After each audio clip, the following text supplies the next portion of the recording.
Well, good afternoon, everyone. My name is Michael Schlein. I'm with the Secretary of State's Office, Director of the Charities and Legal Services Division. Thanks for joining us today. Today we're going to talk about charities, but from a little different perspective, from the perspective of the donor. And just as the screen says here, tips for donating wisely, and walk through what donors should be on the lookout for, and what we teach them to be on the lookout for. A lot of this information you can find from our website. If you get to the Giving Wisely page, I'll have a link to that page here, not too far down the slides.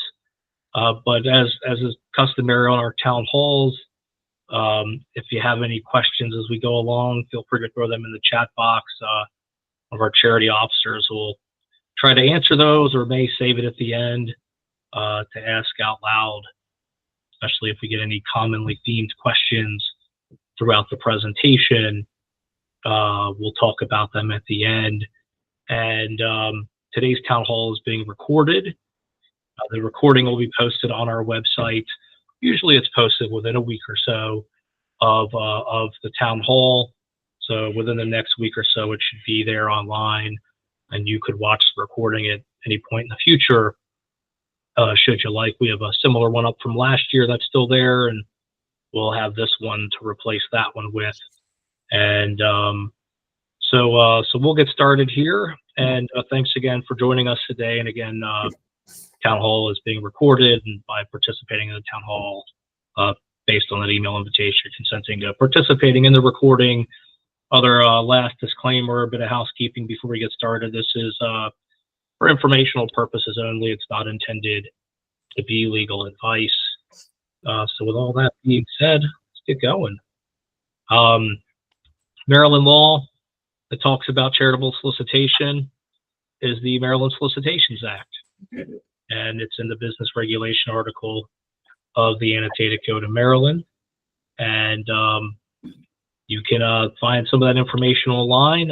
There's also a book you can get from us as well that covers this information. And just talking about, in general, law regulating charitable organizations. Again, the Solicitations Act, we're always telling folks, be on the lookout for possible scams and deceptive practices. The overwhelming majority of charities are out there to do good and great things, and do good and great things. But like every other sector of work everywhere, every now and then a bad actor or two or more get in and can make things difficult for folks. So what we're here today is give the donors information on how to avoid those. We want you to not give. We want you to give to the good ones. We want you to donate wisely, right? Giving wisely. So we want giving to occur. Charities need that support to provide those good missions.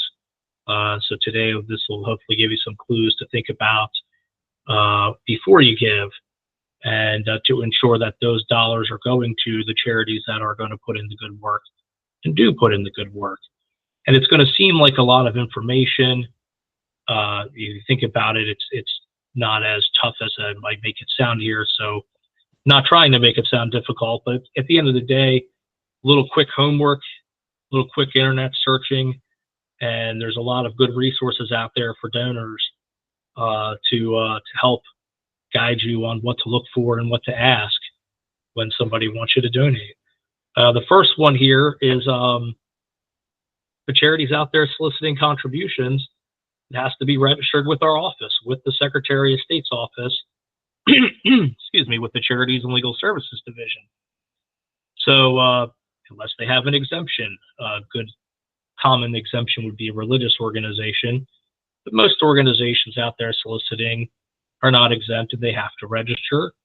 And you can find that's a very long list or link there on this page, but that's the direct link to the public-facing search page, and you can look up any registered charity and find out, A, are they registered, and B, is their registration current or not, and see some more detail about the organization and what its total income is versus what its expenditures are in a broad sense, and help you make an educated decision as to whether or not to give.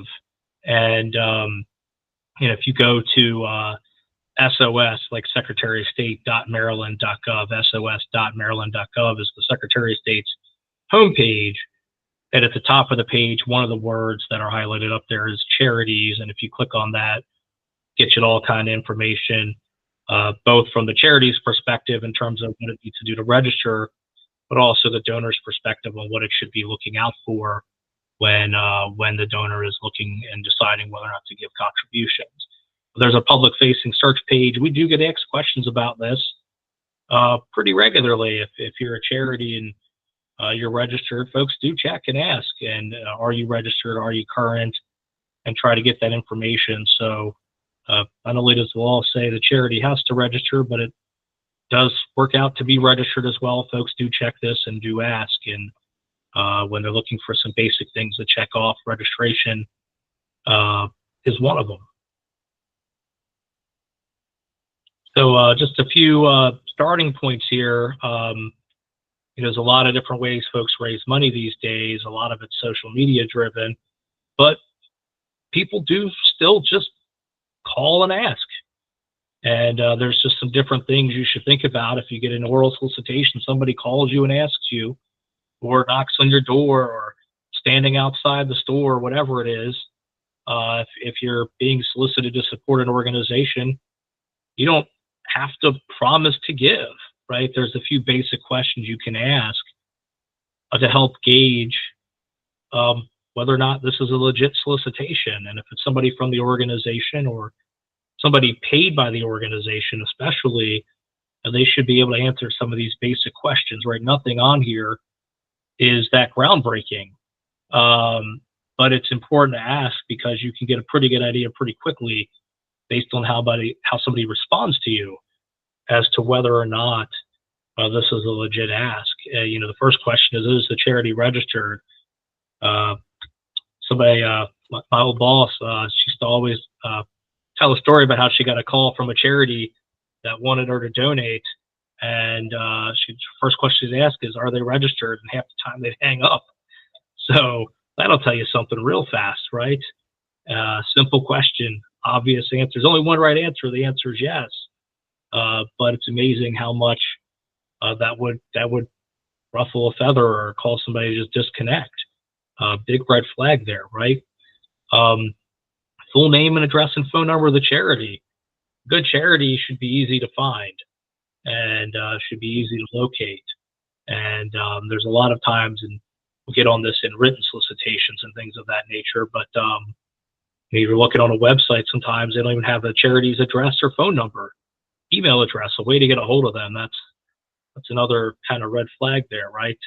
Ask them if they work for the charity. Are they a paid fundraiser? For what purpose will the contribution be used? I know that seems self-evident sometimes, but it's not always. Is my contribution tax deductible? This is a good question to ask. If you're looking to write off a donation on your taxes and you get that receipt saying you donated, if your contribution is not tax deductible, you can't write it off on your taxes. Organizations that have what's called 501c3 status from the IRS can receive tax deductible contributions. There are some other 501cs that can receive those, but a good question to ask. And we're going to talk about something a little later on where they sound like a charity, but they're not, and it's not tax deductible. Something called a scam PAC, and we'll touch on that a little later. But what percentage of the income goes to the charitable purpose? What are you actually spending money on? And the last important point to remember here is, even if you say, yeah, you know what, I think I'd like to give, making a pledge it's not an enforceable gift. You can change your mind and decide not to donate.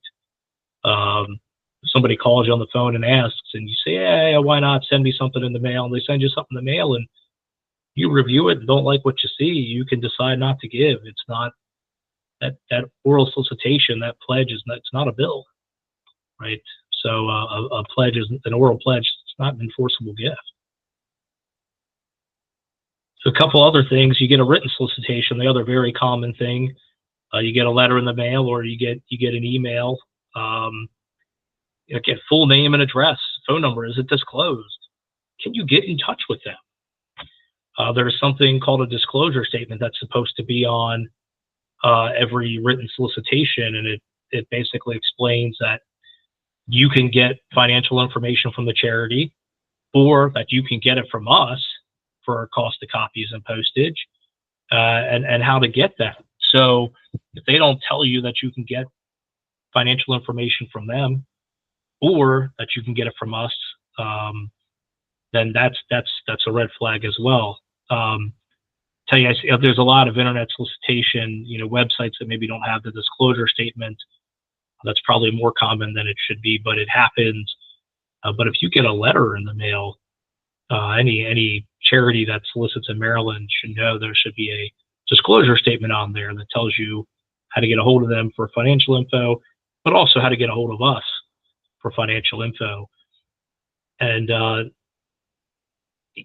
other things, a ploy that charities like to do, is that appeal written in a way that only plays on my emotions rather than my intellect as well? Does the appeal even sound plausible? It sounds too good to be true. Might be, right? That's in every aspect of life. If it sounds good, too good.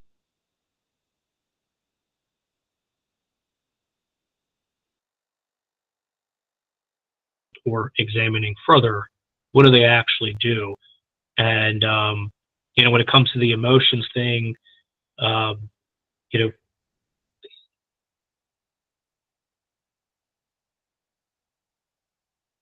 more with your emotions, what matters to you? What do you care about? Do you care about kids, or fighting cancer, or veterans, or you can go down the list of different causes, animal charities, right? All these different causes. You might want to pick the cause you support with your emotions, but you want to make the decision on who you're going to give to support that cause. You want to make that more analytically. Pick a good organization that actually does the work that they say they do, and provides charitable services in the ways that they say they do. So maybe you pick that cause with your emotions, but you don't make that decision to give to a specific charity, right, with those emotions. You make that one a little more decisively and thinking about it. I tell folks this, and it's not mean to overly burden, but think about it. It's almost like a business decision, right? If you were to go buy something, a toy for your kid or something, and it costs some money, you might look up which is the best value for your dollar, right? And you do a slight amount of homework, even if it's something that's more of a minor investment in terms of money. You can do the same thing for charities, and there are resources out there that can help you do that and not take up a lot of time in making that decision. So we're going to get into those here. Research before you donate. You can search our website, right? You can do that, see if somebody's registered, get some basic info, how much revenue is used for the charitable purpose, know who you're giving to. There are some fundraisers and charities and scammers that do use deceptive tactics to confuse you about their identity. And one of the biggest ways they do that is to use a similar sounding name to a known charity, or a similar looking logo to a known charity. And so that's why it's important to ask the questions, specifically what their name is. And because it may be slightly different. We've encountered that in our time here before, and need to take action sometimes to enforce the law if it's too bad. And plan your giving. Decide how much you want to spend, who you want to give it to, and make sure it fits your priorities and your values. Plan giving, super important. Most folks do not have an unlimited amount of money to spend. Right? We want to help good causes. We want to donate to charities that fulfill the mission that we want it to, or that we care about. But know how much you have to give. Know how much you can afford to give. And then stay within those means, just like anything else. Stay within those means when you decide to give. One opportunity to do that is to kind of plan your giving out. This is how much I have. that I can donate. This is the causes I want to donate to, and stick to that.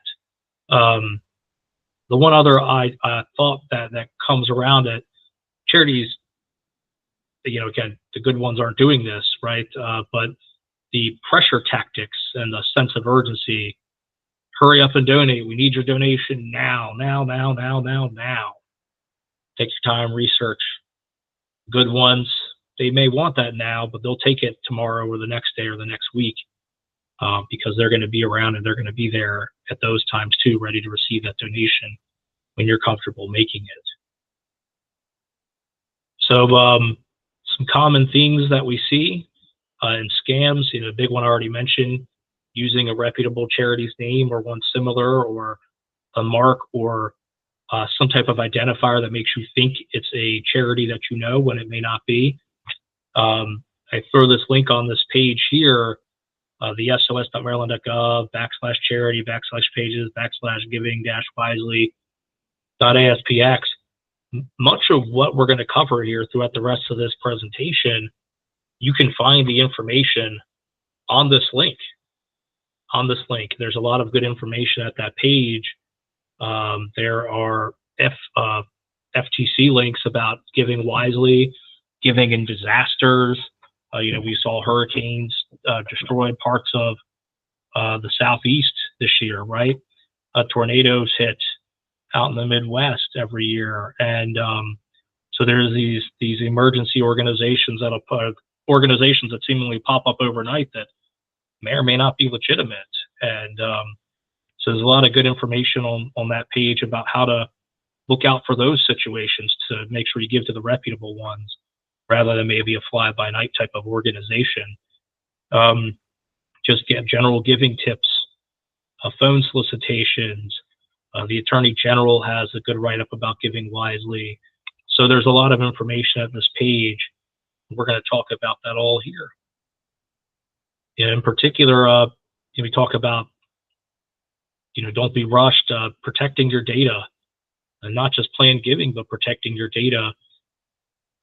Always ask, how's my data being handled? Nobody really thinks to ask that before they give out their own information, be it in a credit card or an address or something like that. But how's my data getting shared? I don't want my data sold out there.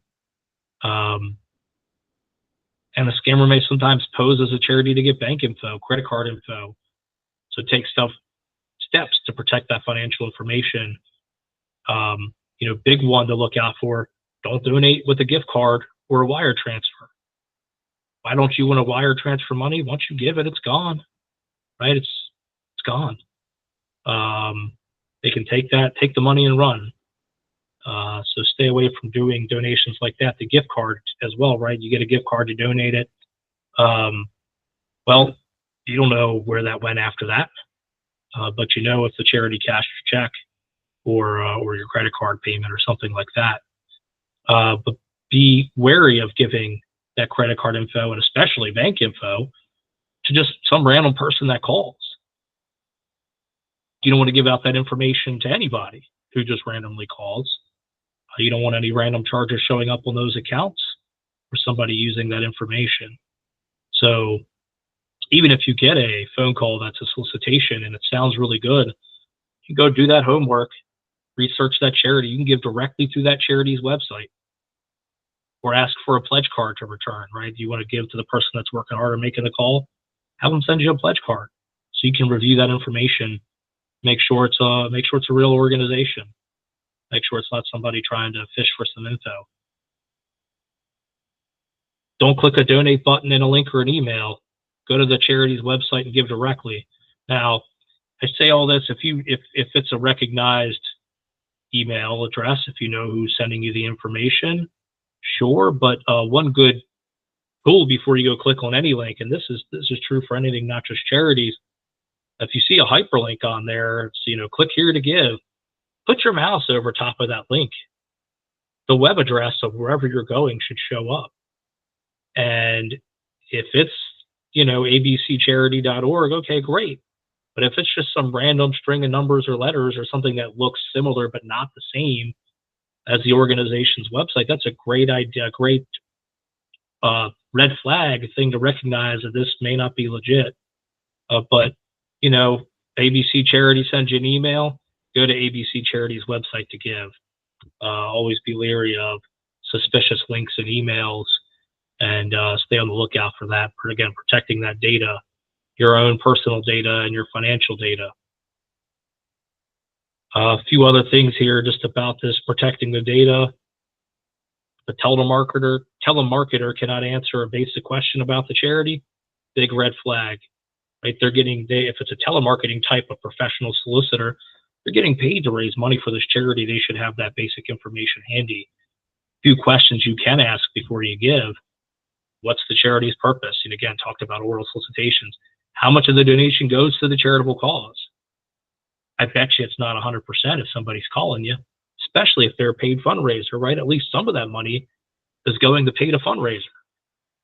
Maybe it's a volunteer making a call, so maybe they're not getting paid. But if it's a paid fundraiser, they have to be honest about the fact that they're a paid fundraiser. And if it's a paid fundraiser calling you, asking you for a donation, and you ask them how much is going to the charity, say, oh, every bit of it's going to the charitable cause. No, it's not, because they're getting paid to make the call, right? So there's a few red flags in those answers right there. How does my donation benefit the community? Where does the charity perform its activities? Why would I ask that? Well, there are some organizations that are really good at making it sound like your money is going to be used locally, but they're a charity located halfway across the country, all the way across the country, that may not actually be giving to anybody in your specific community. They help local people do whatever, local to me or just local to somebody somewhere else. Which, you know, always good to know. Again, where is the charity located? Where are they located? So you can dig a little deeper on how that money is actually helping your community if you want it to be a donation that stays locally. And if you suspect a scam or deceptive practice, let us know.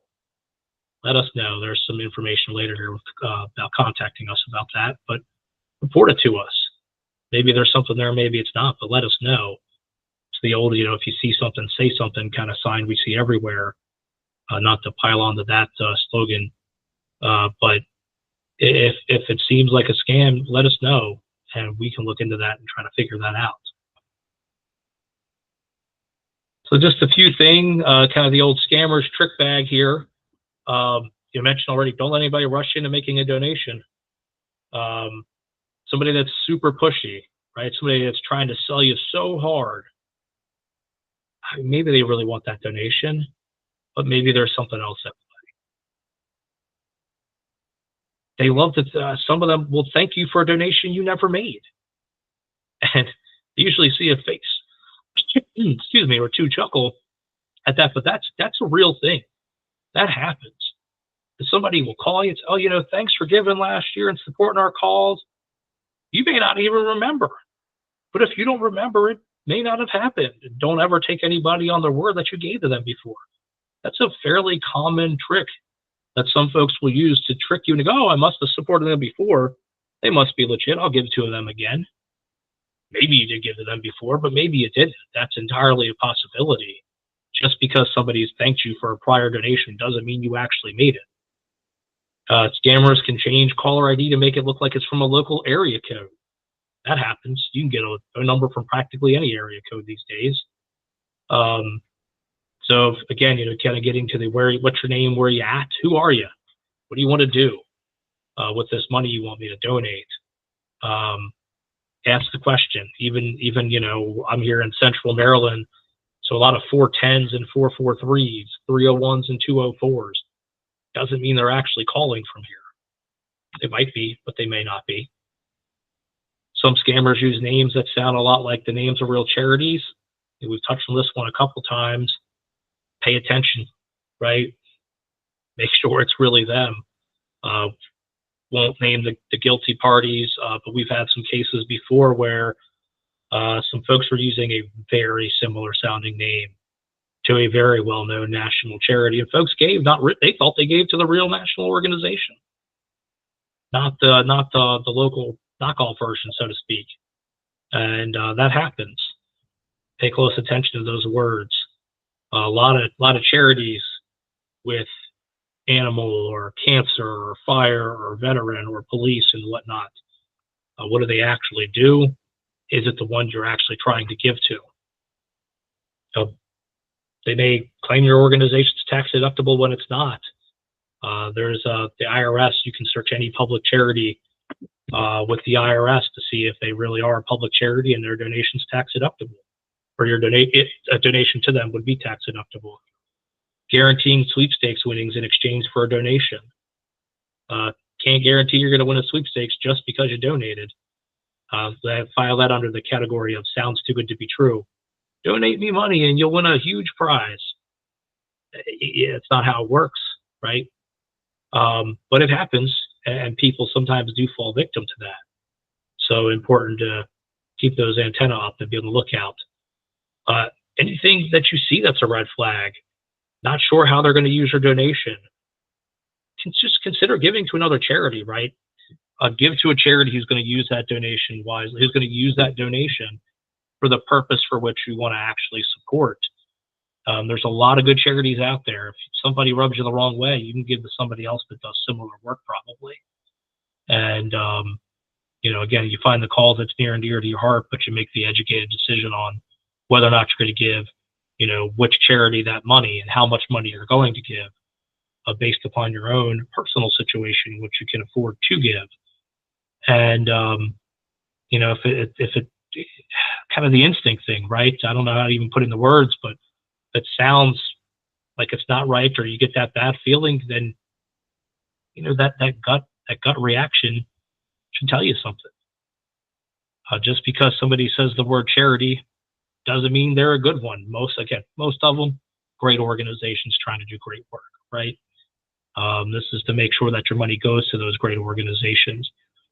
You can also report scams to the FTC, and you can find your state charity regulator. If you're not located in Maryland, it would be us, but you can find your state charity regulator if you're outside of Maryland, NASCOnet.org, NASCO meaning the National Association of State Charity Officials, NASCOnet.org, and report to them too. Share any information you have.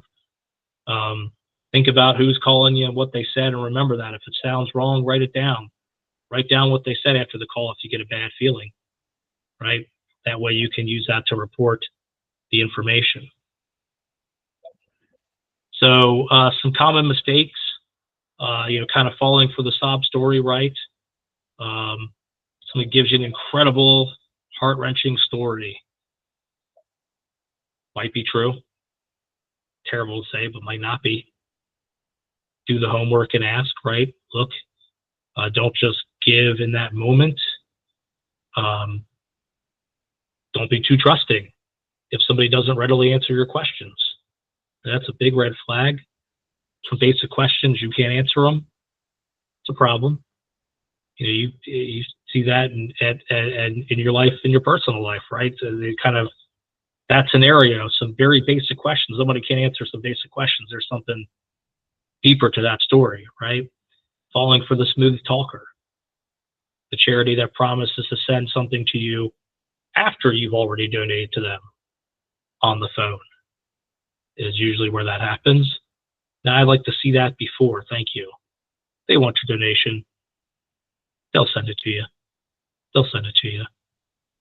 Being taken up in the moment, not verifying that that the charity is an authentic charity doing what they say they'll do.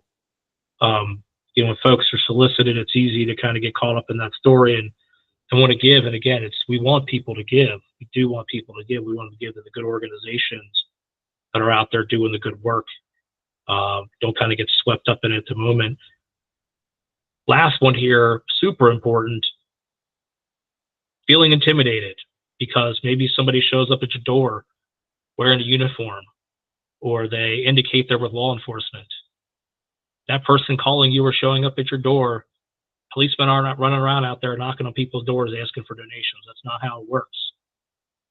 It's not how it works. They're not going to call you and threaten you to not support you in a time of need if you don't donate to them. You ever hear something like that on the phone, that's garbage. That's not happening, right? It's not happening. Whether you give or not to that organization that may or may not, if they're giving you that whole speech, they're probably not doing much good anyway. But a organization that supports members of law enforcement or fire department, rescue services, whether you give or not, they're still providing those services to you when you call 911. They're not going to not provide services to you because you did not donate. And that's still a thing that people are afraid of and get intimidated by. They get scared, they get caught up in the moment, they panic, they're not thinking of that. No legitimate organization is going to make that threat or try to intimidate you into giving by saying they're with one of those, law enforcement type of service or fire department or something like that.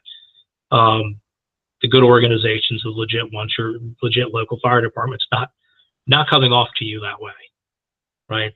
They want to get your donation to help provide services, but they're not going to be threatening you if you didn't donate. So something to think about there. Again, sounds obvious, but it happens, and that's why we're talking about it. Recognizing some red flags here. We talked a lot of red flags coming up already, but just some other basic ones. Are they refusing to send you any information? Did the solicitor offer to send a person to collect your contribution? That's a big one. That's a big red flag. Why would they send somebody to your door to pick up your check or your cash when you could just mail it in or go to their website and make a credit card payment or mail the organization your check directly? So sending somebody to your door to collect. Did the charity send you an invoice or a statement that indicates a payment's due for a contribution you never pledged? We talked about people thanking you for a gift you never gave previously. Well, this is the current version of that, right? You might have got a call. You may not have decided to pledge, but they send you a pledge form anyway saying you did. Just because somebody says you made a pledge or you made a previous donation doesn't mean you actually did. If you're not getting a ton of these calls, it might be easier to track. If you're somebody that gets a lot of calls or letters and stuff, you may not be able to track it as well. But, that's when you kind of get into the planned giving. Who do I want to support? How much can I afford to give this year? I'm going to give to them at whatever time of the year it is. Does the organization's name and logo closely resemble another charity with a similar purpose? Again, it's out there. It happens. Some resources for donors. You can find a lot of information. I already put the link up there at the beginning, but right here. Again, this Giving Wisely page, ton of resources there, a lot of links to different pamphlets and brochures, things to look out for different types of solicitations. So a couple things, I mentioned earlier too, the FTC, giving to military charities, veterans charities, giving after hurricanes and natural disasters, something called crowdfunding, so online giving through different platforms, and then even some tips for businesses that are asked to give to charity, things for businesses to be aware of before they give. And so there's a lot of good resources that the FTC has put out, and we link to those on our site because they're good for donors to have. Also some information about SCAN PACs, political action committees. So what's a SCAN PAC? If you've never heard of this before, one of our partners in NASCO, a different state regulatory agency, put out, Oregon put out a really good brochure about SCAN political action committees and what they are and what they do. But in short, it's formed to promote a cause that sounds charitable to induce somebody to donate, but donations to those PACs are not actually spent on charitable works, and they're not tax deductible. A political action committee, there are many legit ones out there, like charities, mostly legit organizations trying to serve some type of role in political discourse. So that's a political action committee. They might raise money to support a particular cause or political cause of action. Perfectly normal, good thing. But there are some folks out there that are organized as a PAC that may exploit some legal loopholes and deceive donors by fundraising under a pretext that they're supporting an issue-based cause, rather than or supporting an issue-based cause, which is what a real PAC does. But a scam PAC would divert most of that donor's money back into the fundraising and telemarketing aspect of the organization. Scam PACs are pretty famous for targeting elderly constituents through telemarketing, right? Because they say that they're promoting something that sounds charitable, but when you dig into the finer details of it, they're not actually a charity, and the donation to them would not be tax deductible. And you read their information and you see that, and all of a sudden, well, maybe they're not a charity at all, right? But they sounded like they were, but they're not. So something newer to be aware of. Like I said, there's a good write-up, and shout out to Oregon for putting that together. And you can find that linked on our website now, on that link above there, the Giving Wisely link, just for more information about what that could entail. And there, that happens. It happens. Be careful how you pay. Talked about protecting personal data, but just driving home again, somebody wants a donation in cash, gift card, wiring money. Yeah, might want to stay away from that. And I know every holiday season, there are folks out there collecting. So I'm not saying everybody collecting cash is doing something wrong. That's not what I'm saying. It's definitely not what I'm saying. But can't track that cash, right? Can't track that cash. Can't track that gift card. Once it's given, you don't know whose hands it's ending up in or who's using it. You might, if you have the number, you might be able to find out it was used, but you don't know by who. Wiring money, same thing. Once it's gone, it's gone. Right? Once it's gone, it's gone. And those methods where once it's gone, it's gone, those are the ways you want to stay away from giving, because there's not really any way to get it back. Credit card, check, safer ways to give, right? If they cash your check, if your credit card payment went through to the organization, shows up on your statement, you gave to them, you have those records. Good practice to keep record of all donations you make. Review your statements closely to make sure you're only charged the amount you agreed to donate. Check to make sure you didn't accidentally sign up for a recurring donation. That's a good thing if you give online to pay attention to. Read that wording carefully. Make sure you're not agreeing to make a recurring donation of a certain amount rather than just a one-time donation of that amount. Important to read the fine print. Like you want to check your credit card and bank statements every month anyway.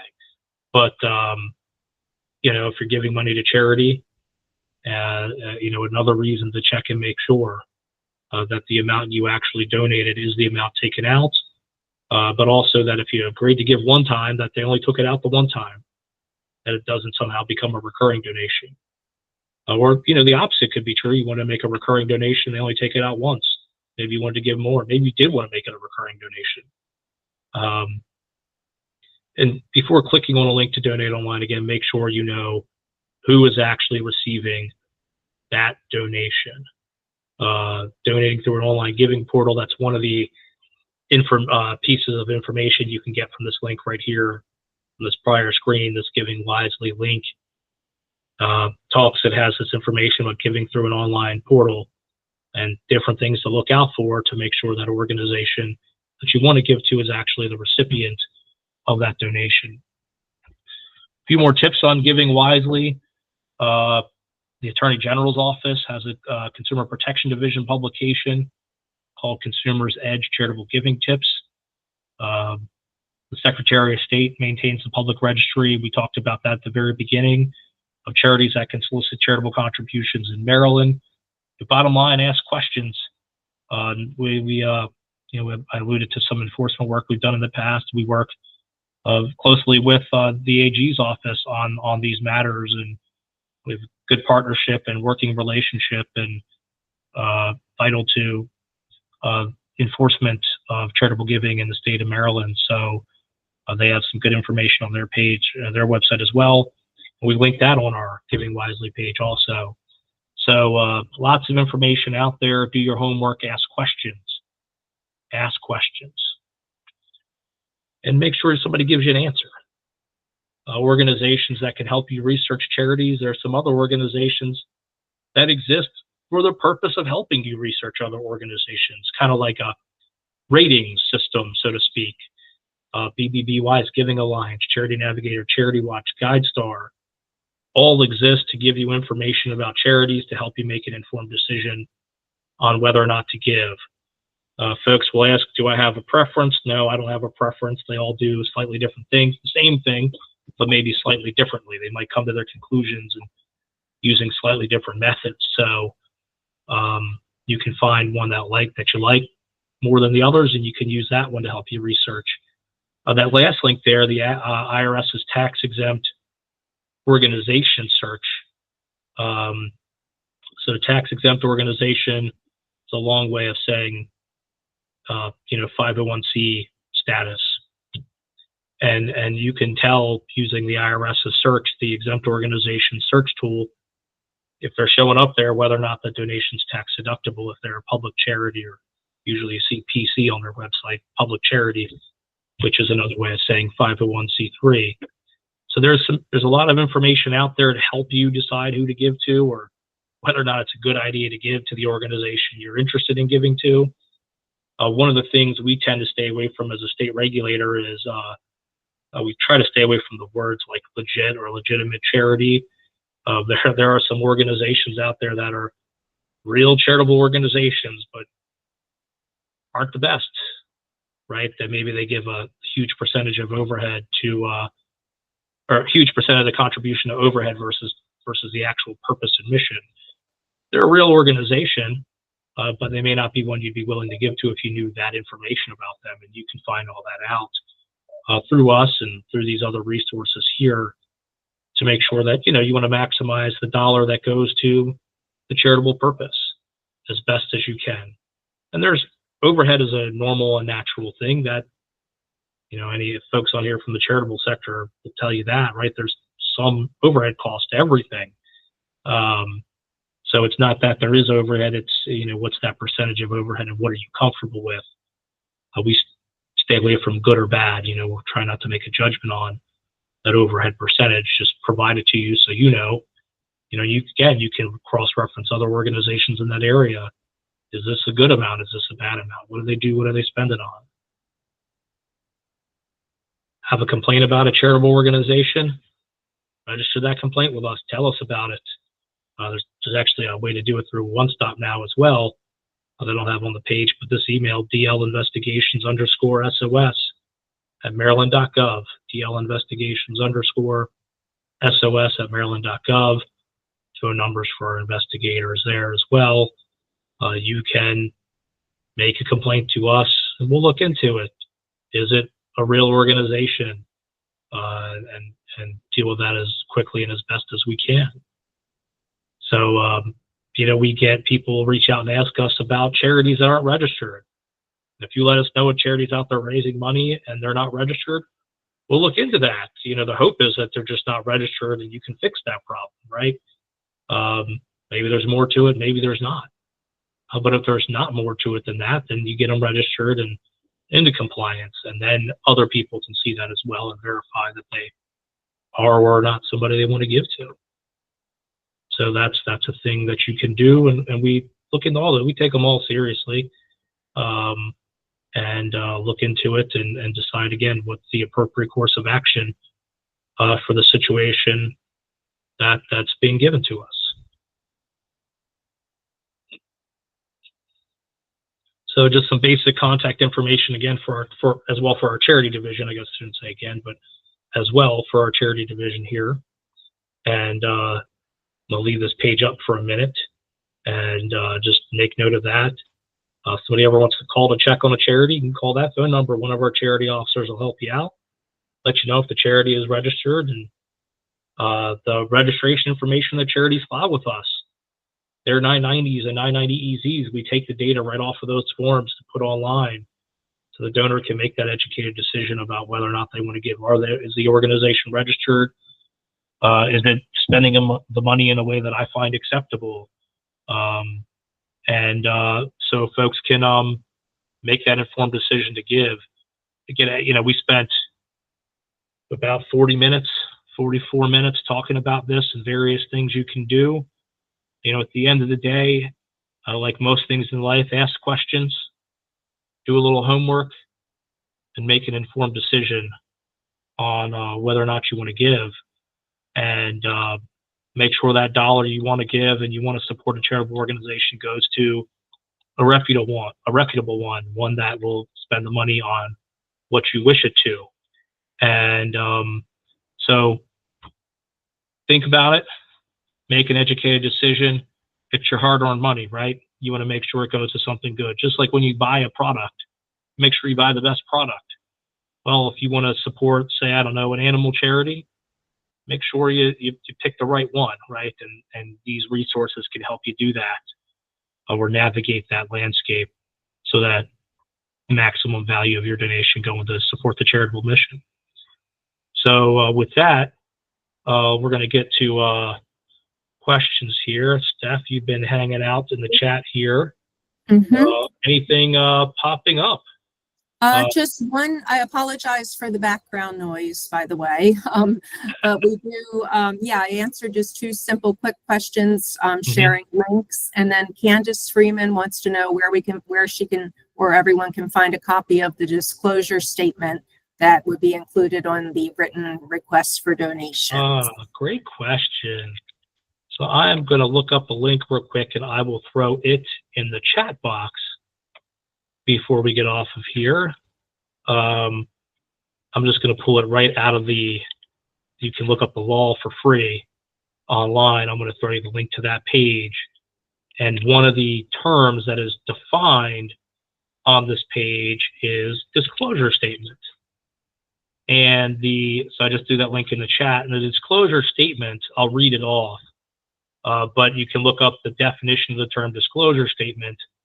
And it means a written statement that includes the following information. A statement that a copy of the current financial statement of the charitable organization is available on request, the name of the charitable organization and the address and telephone number where requests for a copy of the financial statement should be directed, and a statement that for the cost of copies and postage, documents and information submitted under this title, the Maryland Solicitations Act, are available from the Secretary of State. So can get it from the charity. Where can you get it from the charity at? Name, address, phone number of the charity. And that you can also get it from the Secretary of State's office as is allowed under the title here, Maryland Solicitations Act, a business regulation article in the annotated code that we regulate.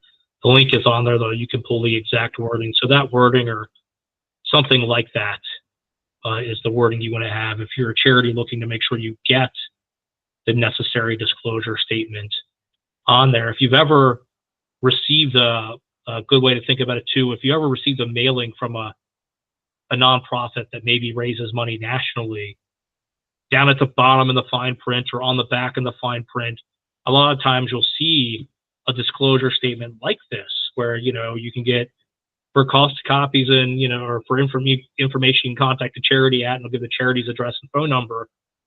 And then some of these solicitations, they'll list every state that requires a disclosure statement, and Maryland's one of them, and it'll have the information for our office on there. And if you've ever seen the wording at the end of a solicitation and thought, why do they have all that there? Well, that's why.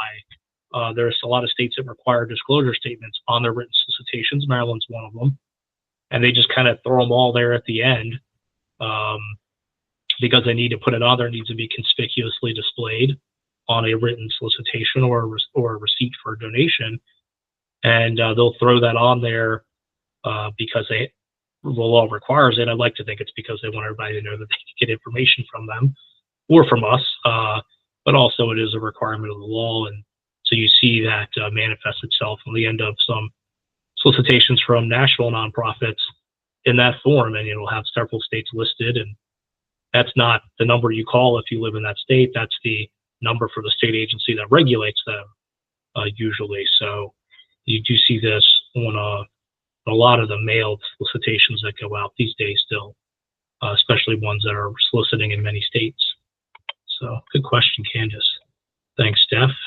And no other questions in the chat box. Cool. If anyone else has any, feel free. Yeah. I'll wrap up here and I'll hang on a minute if anybody wants to ask me something, but just thanks again for joining us. And again, informational purposes only, not intended to be legal advice. Recording will get posted online here. Usually within a week, it's posted on our website. And it's on the main charity page of our website. You go to sos.maryland.gov, click on charities at the top of the page. You'll see prior town hall recordings there. This one will get posted. It'll just go to the top of the list, and you'll be able to watch it anytime thereafter. And this is our last charity town hall of the year. We'll put out another set of them again next year like we usually do. And as that schedule becomes available, we'll let everybody know and send it out by email. And thanks again for joining us, and have a great rest of the day and rest of the week and rest of the year. And, if donors, thanks for giving. Charities, thanks for what you're doing. And thanks for joining us today.